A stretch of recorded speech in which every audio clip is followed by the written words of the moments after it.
comenzamos hoy nuestro café y té, lo hacemos con nuestra profesora de historia, ella es Lola Pérez. Muy buenas tardes, bienvenida de nuevo. Muchas gracias. ¿Y hoy de qué hablamos? Hablamos de civilizaciones que fueron muy avanzadas para su edad, sí, para su época, perdón. Exacto, civilizaciones que fueron muy avanzadas para su época y en relación con un tema que ahora mismo nos preocupa y nos angustia, que es el supuesto cambio climático. Claro, que ya ellas... Que es real.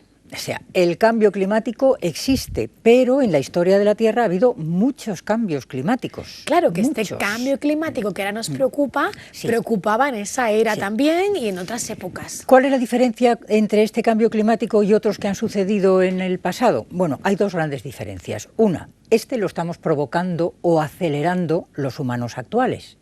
Porque tenemos una tecnología que no ha existido nunca en la Tierra. Claro, emitimos más gases. Hoy hablaba, la noticia de esta mañana es que estábamos en este momento con un porcentaje de gases de efecto invernadero como hace 4 millones de años, cuando la temperatura en la Tierra era 3 grados mayor.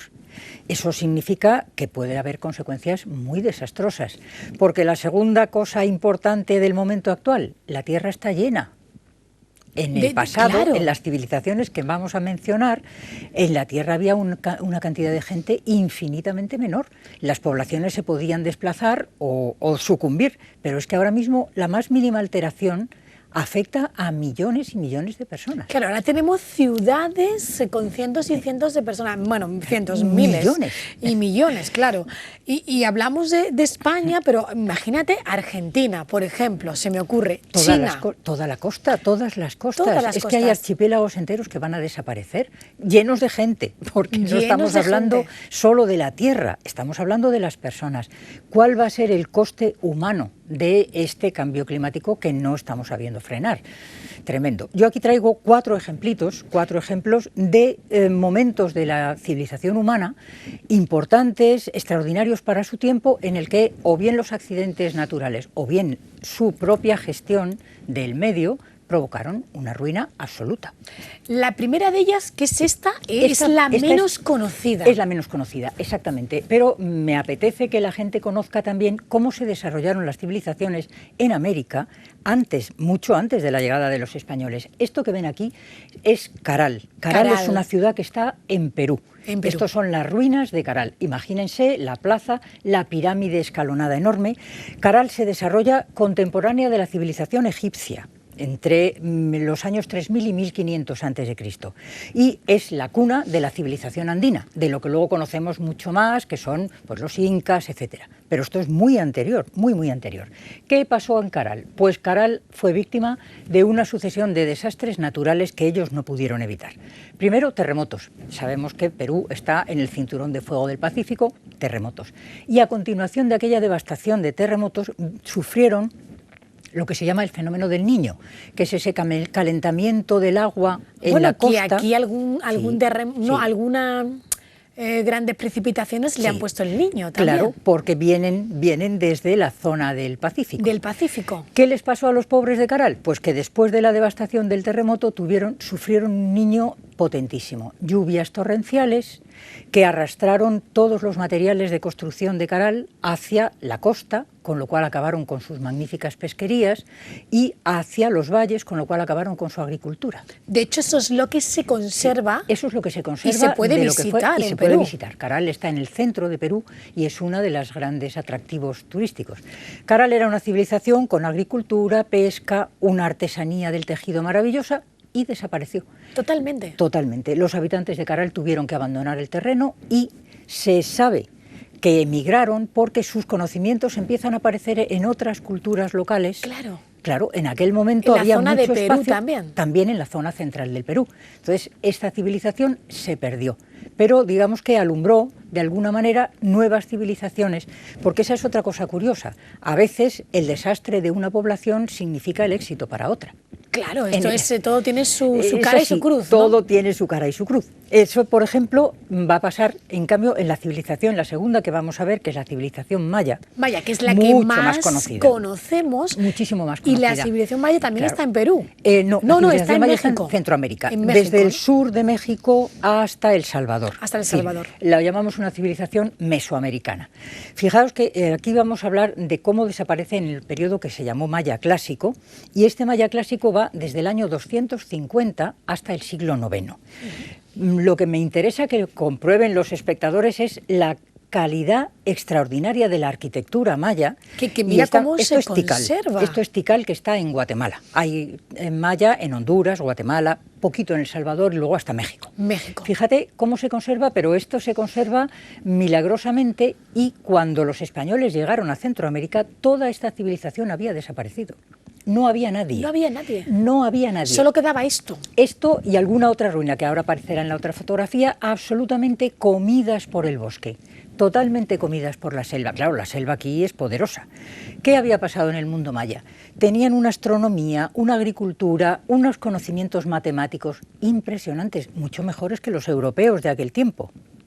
Pero la población creció muchísimo. Fíjate cómo aquí han dejado, porque ahora mismo quieren dejar para que todo el mundo vea cómo se encontraron estos monumentos. Que así, todo debajo cubiertos de las montañas de la selva. Claro, ahí crecía todo.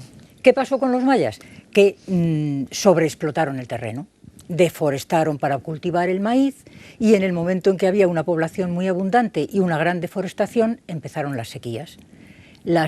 Tuvieron una sequía que está contabilizada en los árboles de más de 100 años. 100 años de sequía. Más de 100 que aquí años hemos de tenido sequía. Años de sequía y bueno, ha sido horrible. Imagínate. Que han sacado a San Isidro para que lloviese.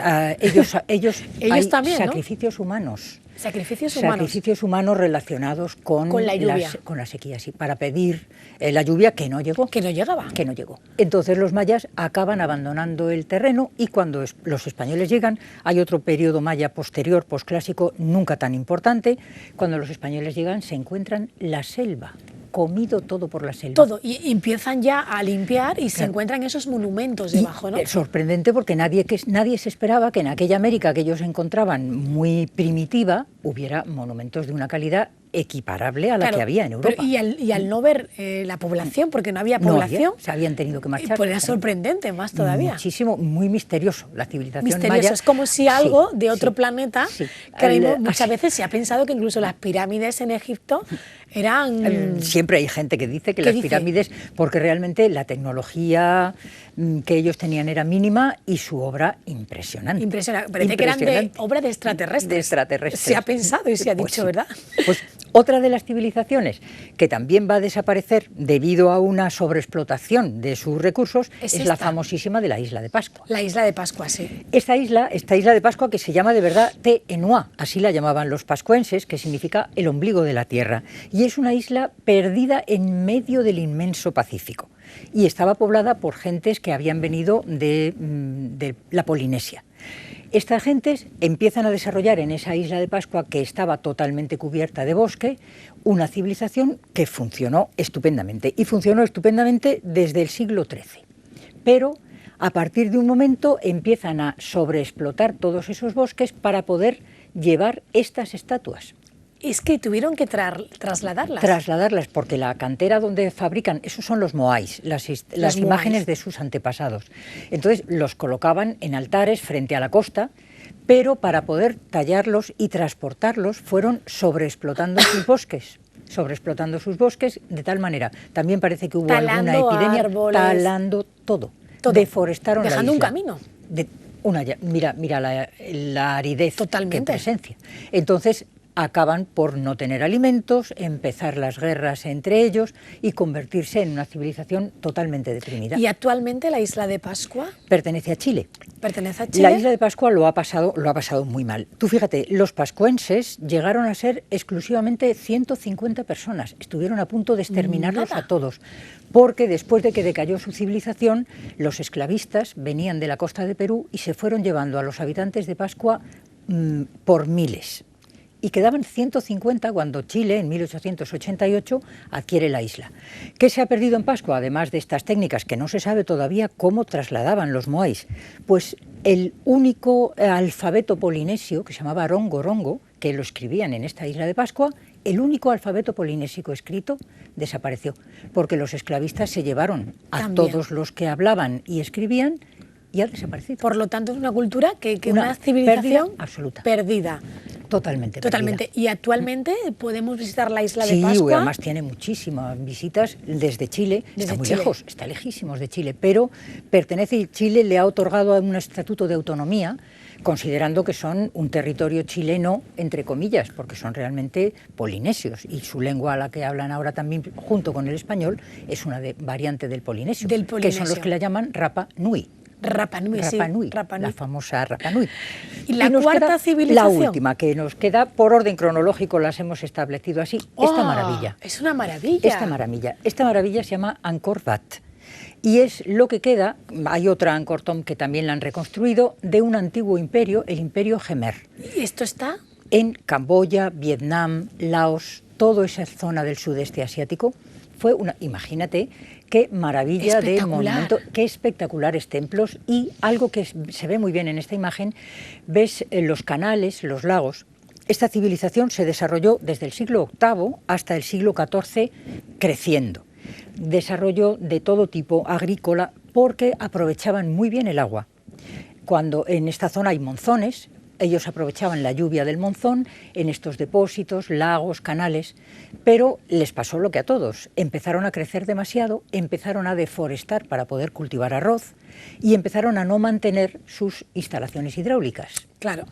Y empezaron a llegar las sequías, y la falta de regadío provocó que ese territorio también tuvieran que abandonarlo.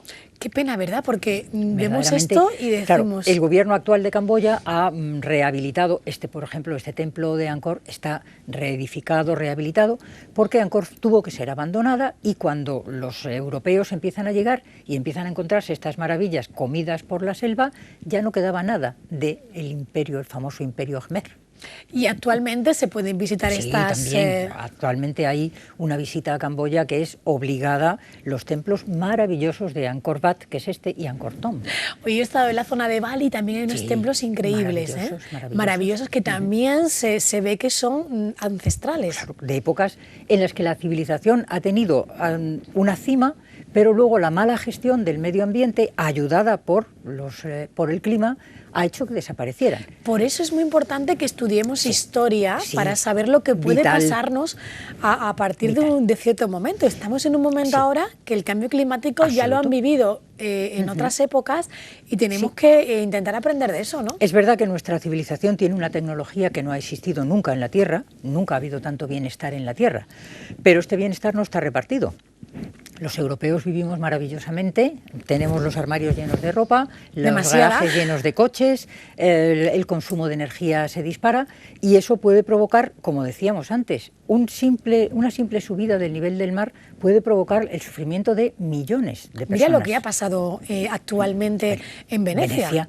Venecia, que es un tesoro de la humanidad, está ya afectada gravemente por el agua salada y se va muy gravemente. Porque, bueno, es una ciudad que puede llegar a desaparecer. Tiene todas las... Todas, porque se hunde, primero, y porque además este posible cambio climático la va a afectar. Bueno, pues hemos aprendido un poquito de la importancia que tiene la historia para que tomemos nota, pero claro, tienen que tomar notas los de arriba. Cada uno de nosotros tiene algo que aportar, y la legislación tiene que cambiar también, evidentemente. Tienen que aportar muchísimo. Aprendamos de la historia. Exactamente. Lola, gracias por acompañarnos. Muchas gracias. Un placer, nos vemos pronto, de nuevo. Hasta muy pronto. Y nosotros vamos a una noticia, y enseguida hoy va la cosa de libros, porque presentamos a dos escritores. Por un lado, una escritora que con esto de esta semana, que es la Semana contra la Violencia de Género, pues viene muy al hilo el libro que nos va a presentar. Y luego otro escritor que es un libro más divertido, no se lo pierdan.